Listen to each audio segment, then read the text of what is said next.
Assalamualaikum warahmatullahi wabarakatuh. Bismillahirrahmanirrahim. Alhamdulillahirabbil alamin. Wa bihi nasta'inu ala umurid dunya waddin. Wassalatu wassalamu ala sayyidina wa maulana Muhammadin khatamil anbiya'i wal mursalin wa ala alihi wa sahbihi ajmain. Qalu subhanaka la ilma lana illa ma 'allamtana innaka antal alimul hakim. Rabbi shrah li sadri wa yassir li amri wahlul 'uqdatam min lisani yafqahu qawli, amma ba'd. Hadirin jamaah talim Masjid Al-Ikhlas Perumahan Geria Lebakwangi, Sepatan Timur, Tangerang, Banten, yang senantiasa dirahmati Allah Subhanahu wa taala. Alhamdulillah kita bisa hadir kembali di Masjid Al-Ikhlas ini dalam rangka sholat maghrib berjamaah dan sekaligus thalabul ilmi dalam lingkaran majelis ini. Semoga ini bagian daripada wujud syukur kita kepada Allah dengan berharap semoga Allah melimpahkan nikmat-nikmatnya yang lain kepada kita semua. Amin ya rabbal alamin. Salawat salam semoga tercurahkan kepada baginda Nabi Agung Nabi Muhammad sallallahu alaihi wasallam dengan ucapan Allahumma sholli ala sayyidina Muhammad wa ala ali sayyidina Muhammad. Semoga kita senantiasa kelak akan mendapatkan syafaatnya, sehingga kita akan mendapatkan bagian daripada surganya Allah Subhanahu wa taala lantaran junjungan kita Nabi Muhammad sallallahu alaihi wasallam. Semoga kita kelak diakui sebagai umatnya. Amin ya rabbal alamin. Jamaah talim sekalian, mari kita lanjut taklim kali ini, itu dengan kajian Fadhailul Amal dengan referensinya kitab Turutun Nasihin halaman 143. Ini kayaknya kajian yang terakhir untuk bab Al-Majlisut Tasi'i Wassalasun. Ini yang terakhir untuk bab yang ke-39 tentang menerangkan orang yang berpaling kepada Al-Quran. Sebelumnya disampaikan tentang kisah seorang pemuda dengan 7 batu ketika mereka sedang ibadah di padang Arafah, di padang Arafah. Nah, jadi kesimpulannya, batu saja bisa menjadi saksi untuk orang yang berbuat baik, apalagi manusia. Kita lanjut. Bismillahirrahmanirrahim. Qala al-muallifu rahimahullahu ta'ala wa nafa'ana bi wa bi ulumihi wa bi barakatihi fit dharaini amin. Qala Rasulullah sallallahu alaihi wasallam, qala ngendika sapa Rasulullah Kanjeng Nabi Muhammad sebagai utusan Allah. Sapa sing ngendika Rasulullah utusane Allah alaihi salatu wassalam, alaihi tetap ing ngatasi Rasulullah as-salatu tawi sholawat wassalamu dan salam. Jadi dalam keterangan ini qala Rasulullah, Nabi bersabda. Kalau Nabi bersabda jangan dibalik. Nabi berfirman, Allah bersabda. Jangan dibalik Pak ya. Kalau Nabi bersabda, Allah berfirman. Nabi bersabda, dakhaltu, apa sabda Nabi? Dakhaltu jannata faro'aitu maktuban ala babil jannati salasata asturin. Dakhaltu mlebu ingsun Nabi al jannata ing swarga, faro'aitu mongko ningali ingsun Nabi maktuban catatan kalimat yang tercatat di dalam gerbang surga, ala babil jannati, di atas pintu surga, gerbang pintu surga.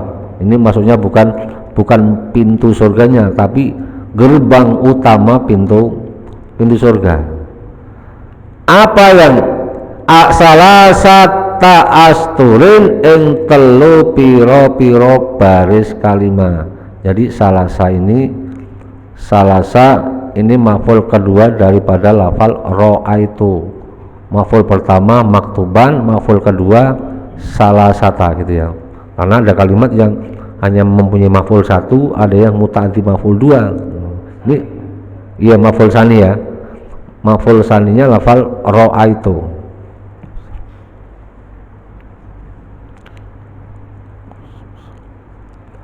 Jadi Nabi ketika datang ke surga, dakhaltu jannata, Nabi masuk ke surga. Nabi masuk ke surga, beliau melihat catatan di gerbang pintu surga, ada tiga catatan. Al-awwalu, yang pertama, al-awwalu taikan pertama. Al-awwalu dengan ula beda nggak Pak? Bedanya di mana? Al-awwalu itu yang pertama, berarti al-awwalu wal akhir. Kalau yang pertama itu enggak ada sebelumnya. Ada kalimat al-ula, sama. Kalau ula itu ada apa? Ada sebelumnya. Kalau ula berikutnya adalah asani, asalis, arrobi, itu ya. Arrobi jadi mempunyai arti apa? Arti tingkatan. Ke-1, ke-2, ke-3 gitu. Kalau al-awwalu pertama ya. Al-awwalu yang pertama utawi kang kawitan iku kalimat la ilaha illallah Muhammadur Rasulullah, yang dilihat Nabi catatan yang terdapat di gerbang pintu surga itu adalah kalimat la ilaha illallah Muhammadur Rasulullah. Nah ini hati-hati, ini sering kalimat ini dibaca salah kaprah, la ilaha illallah Muhammadar Rasulullah. Nah, pernah dengar ya? Sering kan ya. Bahkan saya pernah khutbah di suatu masjid, khotibnya suaranya bagus, membaca la ilaha illallah dibaca Muhammadar Rasul, langsung habis salat khotib, langsung kebetulan duduknya di samping saya. Nah pas habis khutbah selesai, kalau kita orang jauh kan akhirnya duduk bareng, langsung saya kasih catatan, si Mas orang sini ya? Bukan Pak, saya panggilan dari Solo, dari pokoknya lain daerah. Oh boleh saya kasih catatan? Iya Pak, makasih. Apa catatannya? Itu ya. Jadi kalau dalam syahadat wa anna Muhammadar, karena apa? Ada ambil nasab anna Muhammadan. Kalau ini Muhammadur Rasulullah, Muhammadun mubtada, Rasulun menjadi khobar. Khobar harus wajib dibaca rafa, nggak boleh dibaca nasab. Nah itu kalau kita kembali ke pelajaran ilmu nahwu.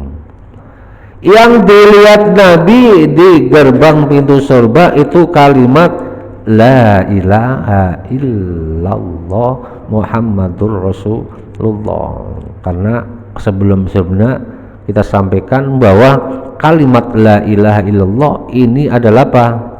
Kuncinya surga, menggambarkan bahwa siapa yang mendapat kaplung di surga Allah, pasti di dalam hatinya sudah tertanam kalimat iman, kalimat tauhid, yaitu kalimat la ilaha illallah. Itu pasti. Kemudian dalam keterangan yang lain, ya, itu kan miftahul jannah la ilaha illallah. Dalam kalimat dari yang lain kata Nabi, miftahul jannati salah satu asya, kuncinya surga itu ada 3. Yang pertama syahadatu alla ilaha illallah. Nah, yang pertama miftahul jannah syahadatu la ilaha illallah. Yang pertama adalah syahadah, pengakuan bahwa tiada Tuhan yang wajib disembah, yang patut disembah hanyalah Allah. Kemudian ditegaskan lagi, fa inna syahadata aslul miftah. Itulah pokok utama, kunci pertamanya surga adalah kalimat la ilaha illallah. Makanya saking utamanya kalimat itu, walaupun dia mengucapkan kalimat itu, mengucapkan kalimat syahadat hanya sekali seumur hidupnya, dan dia tidak musyrik, ya, dia tidak musyrik. Dia nggak pernah ibadah sholat, nggak pernah ke masjid, nggak pernah puasa, belum, zakat lewat, haji duitnya banyak, umroh duitnya lebih, enggak, ya. Masuk, kemudian rajin maksiat, rajin berbuat dosa, walaupun seperti itu tetap mendapatkan jatah kelak di surganya Allah, asal dia tidak musyrik. Sebelum meninggal dia sungguh bertaubat, tetap kalimat itu tertanam dalam hatinya sampai semulia itu kalimat tauhid. Karena itu sudah jaminan Allah lewat sabda Nabi, man qala la ilaha illallah jannah, itu sudah pasti. Dakhalal jannah, itu pasti. Orang yang pernah mengucapkan kalimat la ilaha illallah pasti masuk surga. Tapi yang catatan tadi, kapan masuknya surga gitu ya, kapan masuknya surga. Semuanya orang lain udah semua masuk surga, dia masih di neraka. Dicuci dulu bersih, dan diucak-ucak belum bersih, gosok belum bersih, diinjek-injek lagi belum bersih, sampai yang lain sudah bersih, dia baru bersih, baru diangkat ke surga. Kullu ummati yadkhulunal jannah, semua umatku, ini Nabi, semua umatku nanti masuk ke dalam surga tanpa terkecuali, ilaman aba, kecuali yang enggak mau. Yang enggak mau siapa? Ya orang yang durhaka kepada Nabi. Diajak berbuat baik, ogah. Diajak berbuat maksiat, ayo. Diajak ke masjid, entar dulu. Diajak dugem, siap. Nah gitu ya, itu gambarnya. Dia apa? Waman asoni fakot aba, siapa yang enggak mau ya Allah? Ya orang yang durhaka kepadaku, kata Nabi. Wasani utai kang kaping pindho, ini ada catatan yang kedua di gerbang pintu surga. Di pintu surga, wajatna nemui ingsun maing amal qaddamna kang wis diin ingsun. Jadi ketika orang itu masuk ke dalam surga, wajatna maqaddimna, mereka menemukan amal-amal kebaikan, pahalanya amal kebaikan yang sudah lewat dilalui, Saya pernah sholat jamaah, saya pernah infak, pernah ikut bantu masjid Al-Ikhlas telah dibangun, kita bantu semen sekian sak, bantu pasir 3 kol, ngasih besi 1 truk umpamanya, catat semua di pintu gerbang pintu surga. Nabi menemukan seperti itu. Warabihna lan keberuntungan kita ma ing perkara akalna kang wis mangan ingsun. Jadi Nabi menemukan untung dia mendapat keberuntungan tidak diberikan catatan dosa ma'akalna karena yang mereka makan dari barang-barang yang tidak haram, alias yang dimakan semuanya barang halal, walaupun sedikit yang dimakan itu halal. Itu yang mengantarkan Allah turunkan keberkahan kepada kita, walaupun makannya kenyang, duitnya banyak, semuanya serba ada, tapi itu harta yang didapatkan dari yang tidak halal. Nanti akan terdapat catatan malaikat raqib tebal. Oh, ini dosa haram, maksiat durhaka. Wa khasirna lan rugi ingsun ma ing perkara khalafna kang ninggalake ingsun. Dicatat. Jadi ada perbuatan yang baik, amal yang baik, semestinya dia bisa melakukannya tapi tidak dikerjakan, dia merasa rugi. Jadi bisa berbuat baik, ada waktunya, ada momennya, ada fasilitasnya, tapi tidak dikerjakan, khasirna rugi.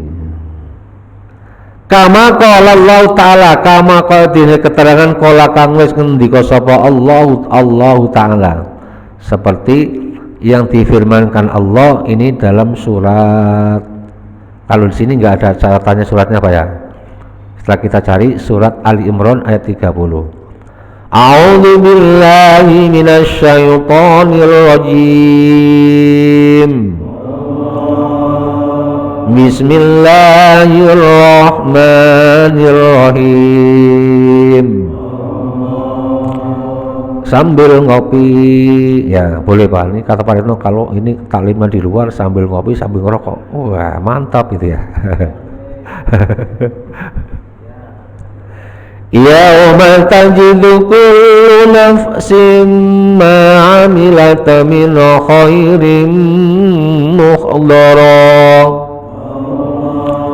wa ma 'amilat min su'in tawaddu law anna bainaha wa bainahu amadan ba'idan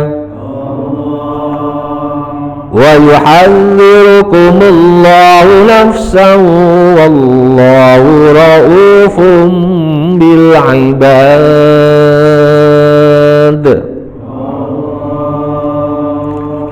Yauma ing dalam dina iku, berarti mas jama itu hari kiamat. Tajidu telah menemukan kullu nafsin setiap jiwa ma sesuatu amilat yang dia kerjakan min khairin dari kebaikan muhdara dihadirkan, diperlihatkan. Maksudnya setiap amal yang kebaikan yang pernah dibuat, yang pernah dikerjakan, itu besok dihadirkan Allah di hadapan mereka, tidak terlewatkan. Dalam catatan yang lain setiap manusia akan dikalungkan, buku catatannya dikalungkan di lehernya semua, kemudian sambil bisa dibaca. Wa malan yauman ing dalam dina iku tajidu nemoni sapa kulo nafsin saben awaan ma ing perkara amilat kang lakoni sapa nafas min khairin saking kaapian muhdara hale ditekakno wa malan perkara amilat kang lakoni sapa kulo nafs min suin saking kaelekan tawaddu ngarep sapa nafas lau anna bainaha lamun sak temene antarane yaum wa bainaulan antare nafs amadan ing jarak baidan kang ado. Maksudnya gimana? Pada hari itu setiap orang akan menemukan semua amal kebaikannya dihadirkan Allah kepada mereka. Begitu juga wama amilat min su'in, dan amal-amal yang baik juga diperlihatkan, tidak ada yang terlewatkan. Kemudian orang yang melihat catatan amal keburukannya itu mereka mengharap tawaddu, mereka mengharap lau anna bainaha wa bainahu amadan ba'ida. Mereka mengharap karena ngerinya catatan amal seperti itu, mereka mengharap tawaddu lau anna bainaha wa bainahu amadan ba'ida. Diharapkan apa? Semoga saya dan hari seperti itu jaraknya lebih jauh lagi. Maksudnya apa? Supaya saya dikasih umur panjang, bisa berbuat amal yang lebih baik lagi, semua catatan-catatan yang jelek itu tidak terlihat lagi. Itu dilihat Nabi di atas pintu gerbang surga. Jadi ketika setiap orang masuk ke dalam surga, kenapa aku dimasukkan ke dalam surga? Oh, lewat karena amal ini, lewat sedekah, oh lewat baca Al-Quran, lewat baca sholawat, lewat haji, lewat umroh, lewat sedekah, lewat jariah, lewat membantu orang lain, tercatat semua. Wasalisu utawi kang kaping telu, catatan yang ketiga, ummatun mudnibatun. Ummatun wasalisu utawi kang kaping telu iku ummatun umat mudnibatun kang anduweni dosa tapi dia bertaubat. Orang yang memiliki dosa, kemudian sebesar apapun dosa yang kerjakan, tapi dia apa? Bertaubat, minta ampun. Dalam hadis yang lain, kullu bani adama khata'un. Semua anak Adam, manusia pasti berpotensi berbuat salah dan dosa. Wa khairul khata'ina, sebaik-baik orang yang pernah berbuat salah dan dosa, at-tawwabun, mereka segera bertaubat kepada Allah. Kembali lagi bahwa kunci surga yang pertama adalah kalimat la ilaha illallah. Kemudian yang kedua, kunci surga yang kedua qiyamus sholah, mendirikan sholat. Miftahul jannah as-sholah. Dalam hadis yang lain bahwa kunci surga berikutnya adalah orang yang mengerjakan sholat. Karena sudah hadisnya sudah populer, karena sholat adalah amal yang pertama kali dihisab oleh Allah. Jika sholatnya baik, amal yang lain lewat. Jika amal sholatnya itu tidak baik, tunggu dulu. Tunggu dulu. Kemudian dari kalimat itu, orang yang senantiasa menjaga sholatnya, orang yang senantiasa menjaga sholatnya, sholat wajibnya, syukur dikerjakan dengan sholat jamaah, itu orang tersebut nanti kelak akan mampu menjawab pertanyaan malaikat mungkar dan nakir di dalam kubur. Ini kadang ada orang yang tidak percaya, setelah orang meninggal nggak ada malaikat mungkar nakir nanyain, nggak ada. Tapi Karena kita sebagai warga Nahdliyin, orang ahlu sunnah wal jamaah, kita percaya yakin pertanyaan mungkar dan nakir itu benar adanya. Orang-orang yang senantiasa menjaga sholatnya 5 waktu nanti akan bisa menjawab dengan tepat pertanyaan malaikat mungkar dan nakir. Karena pertanyaan malaikat mungkar dan nakir di alam barzah, di alam kubur itu sudah tertera dalam kalimat yang kita baca dalam sholat. Nah, coba mamanya. Pertanyaan mungkar nakir yang pertama, Pak. Man rabbuka? Wahai si fulan. Nah, kalau ini jangan Pak Jenny, pakai nama ya. Jangan Pak Jenny. Wahai si fulan, man rabbuka? Siapa namamu? Siapa namamu? Siapa Tuhanmu?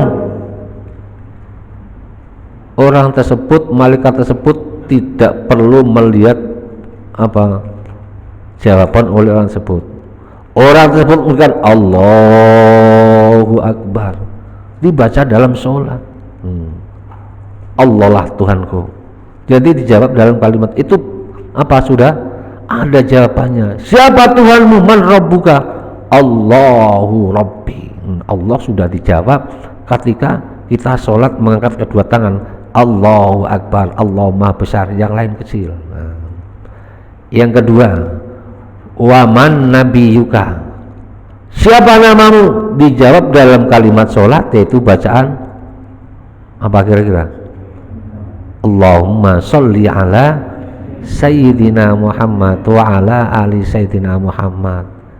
Ada dalam sholawat yang dibaca dalam sholat. Wa ma dinuka? Yang ketiga, pertanyaan mungkar nakir, apa agamamu? Ada gak dalam sholat? Otomatis orang yang mengerjakan sholat 5 waktu, syarat wajib orang mengerjakan sholat harus agama Islam.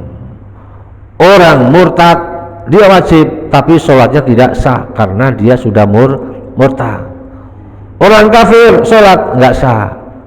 Orang Nasrani sholat nggak sah. Orang Yahudi sholat nggak sah. Majusi sholat nggak sah karena syarat wajibnya orang mengerjakan sholat harus Islam. Jadi mereka orang sudah berdiri takbir Allahu Akbar menghadap kiblat, itu dia adalah menandakan dia adalah seorang Islam. Wa ma imamuka? Pertanyaannya yang keempat, siapa imammu? Siapa yang kamu ikutin? Apa yang kamu ikutin? Al-Qur'an. Ada enggak dalam sholat? Fatihah, surat-suratan yang berikutnya. Itu menggambarkan apa? Jawaban orang ketika ditanya nanti di alam barzah oleh malaikat mungkar dan nakir, ada di dalam praktek ibadah sholat tersebut. Pertanyaan yang kelima, wa ma kiblatuka? Mana kiblatmu? Mana kiblatmu? Kiblat saya Tanah Abang, malaikat gitu. Malaikat Tanah Abang mah buat borong gitu, buat borong baju ibu-ibu ya. Ibu-ibu kalau dulu Tanah Abang, sekarang borongnya di mana? Di Lazada, online. Dijawab orang ketika dalam sholat menghadap kiblat, itu adalah kiblat kemana? Kalau kita di Lebak Wangi kiblatnya madhep ngulon gitu aja, madhep ngulon arah ke barat. Arah kiblat kemana? Ngulon pokoknya aja. Pokoknya kita di Lebak Wangi arahnya ngulon ke barat ya. Wa ma ikhwanuka? Jawaban yang terakhir, wahai si fulan, siapa saudara-saudaramu? Kemudian dia menengok kanan ke kiri.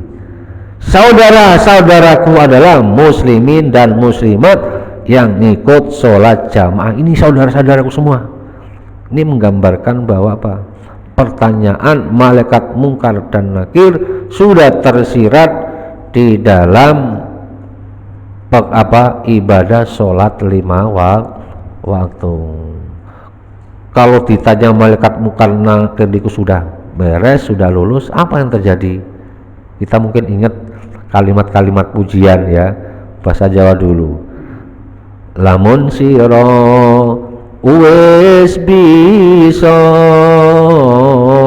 jawabin perkara, malaikat angendika wis turu marang sira. Kau udah bisa jawab, udah tidur aja, tidur sambil ngantuk juga apa-apa ya. Akhirnya apa, malaikat suruh orang tersebut, ya udah si fulan tidur, tidurnya seperti kemanten baru ya. La ilaha illallah al-malikul hakul mubin Muhammadur Rasulullah Sadiqul wa'dil amin. Sekali lagi, la ilaha illallah al-malikul hakul mubin Muhammadur Rasulullah Sadiqul wa'dil amin. Masih berapa menit lagi Pak? 4 menit. Yang ketiga, kuncinya surga adalah hubbul fuqara wal masakin, cinta terhadap orang-orang fakir dan miskin. Miftahul jannah hubbul masakin wal fuqara, itu bagian daripada kunci-kuncinya surga. Karena dalam ayat yang lain,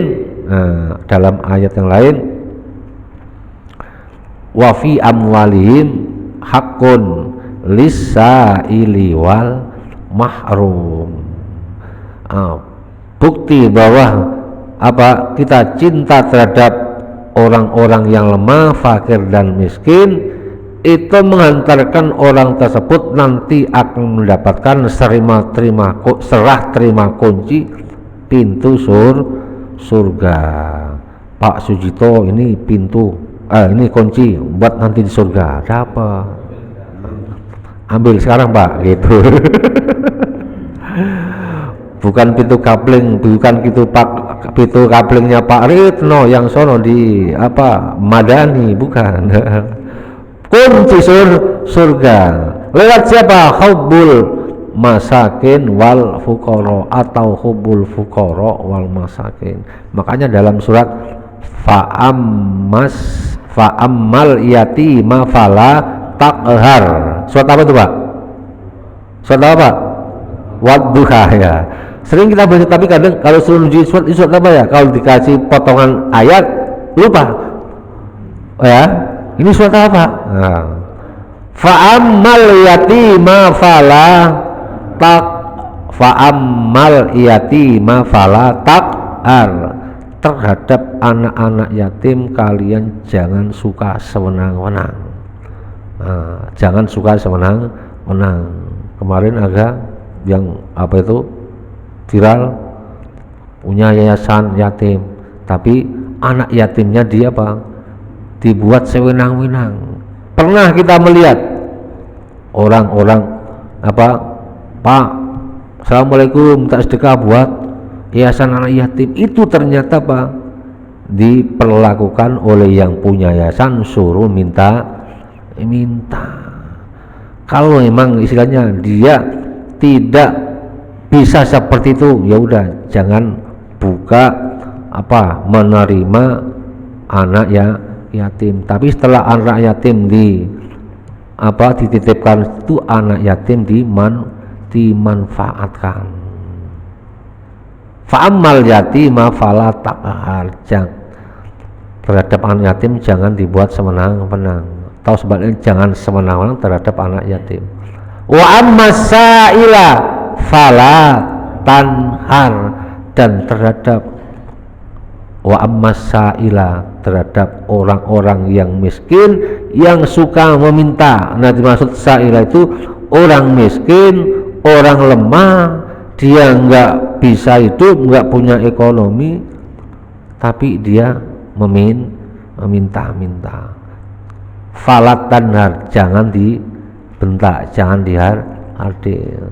Tapi untuk orang-orang yang minta-minta itu kadang disalahgunakan juga. Orang minta, orang pengemis, omsetnya berapa? Satu hari 500.000. Wih, kalah Pak Jono yang punya warung ya. Kalah yang punya warung. Orang minta-minta satu hari bisa dapat 500 lebih ya. Kalau itu emang sengaja dibuat pekerjaan. Tapi kalau betul-betul dia tidak ada pemasukan, tidak punya duit, tidak ada ekonomi, minta-minta tidak dilarang. Nah, hal itu wa amma sa'ila fala tanhar, terhadap orang-orang situ jangan dibentak. Kalau emang nggak punya, mohon maaf Pak, mohon maaf Bu, dan lain sebagainya. Wa amma bi ni'mati rabbika fahaddis, dan terhadap nikmat Allah fahaddis, sampaikan. Nah, ini termasuk orang yang memperlihatkan harta kayanya boleh, itu sebagai tanda syukur boleh, asal tidak ria ya. Itu namanya dengan istilah tahadus binikmah. Alhamdulillah kemarin uang THR keluar. Wah, 300 juta. THR 300 juta, gajinya berapa itu? Alhamdulillah kemarin keluar dapat hadiah sekian, saya belikan motor. Nah, cerita sama temennya. Itu bukan pamer, bukan istilahnya bukan memperlihatkan, boleh tahadus binikmah. Nikmat kepada Allah, diberikan nikmat berupa apapun, kemudian diceritakan sama temennya. Ini sebagai ucapan terima, minta doanya. Nih, nanti doakan ya, kasih beliin makan traktir, kasih rokok, kasih kopi. Ini bagian daripada tahadus binikmah. Wa rabbul ghafur, jadi ummatun mudnibatun, yang ketiga dalam catatan pintu surga, yaitu umat yang berdosa, dia bertobat kepada Allah. Karena wa rabbun ghafur, Allah maha pengampun. Al majlisul arba'una fi bayani alamil mauti. Nanti bab berikutnya menerangkan alamil mauti. Apa artinya Pak? Pedihnya kematian ya, pedihnya kematian, sakitnya kematian. Wallahu a'lam bishawab. Mudah-mudahan ada manfaatnya. Bismillahirrahmanirrahim. Allahumma sholli wa sallim ala sayyidina Muhammad wa ala ali sayyidina Muhammad. Ya Fattahu ya Alim, iftah lana fathan qariba wa alimna ilman nafi'a. Allahumma alimna ma lam tana, alimna ma la lam tana, alimna ma yanfa'una, alimna ma la yanfa'una, innaka ta'lamu wa la na'lamu wa anta 'allamul ghuyub. Allahumma inna na'udzubika min ilmin la yanfa' wa min qalbin la yakhsha wa min nafsin la tasba wa min du'ain la yustajab wa min syarri dzalikal arba' bi rahmatika ya arhamar rahimin. Allahumma jalla auladana wa talamidana wa ahli baitina wa man hadara fi hadhil jamaah min ahlil ilmi wa ahlil iman wa lil ibadah wa lil taqwa wa lil Qur'an wa lil rizqi wa lid du'a wa lil khair wa la tajalna wa iyyahum min ahli syarri wad dhair innaka ala kulli syai'in qadir. Rabbana atina fid dunya hasanah wa fil akhirati hasanah wa qina adzabannar. Wa sallallahu ala sayyidina Muhammad wa ala alihi wa sahbihi wa sallam. Subhanaka rabbika rabbil izzati amma yasifun wa salamun alal mursalin walhamdulillahi rabbil alamin. Al-Fatihah. A'udzu billahi minasy syaithanir rajim. Bismillahirrahmanir rahim. Alhamdulillahi rabbil alamin arrahmanir rahim maliki yaumiddin. Iyyaka na'budu wa iyyaka nasta'in. Ihdinas siratal mustaqim. Siratal ladzina an'amta 'alaihim ghairil maghdubi 'alaihim waladdallin. Amin. Kurang lebihnya mohon maaf. Billahi taufik wal hidayah. Wassalamualaikum warahmatullahi wabarakatuh.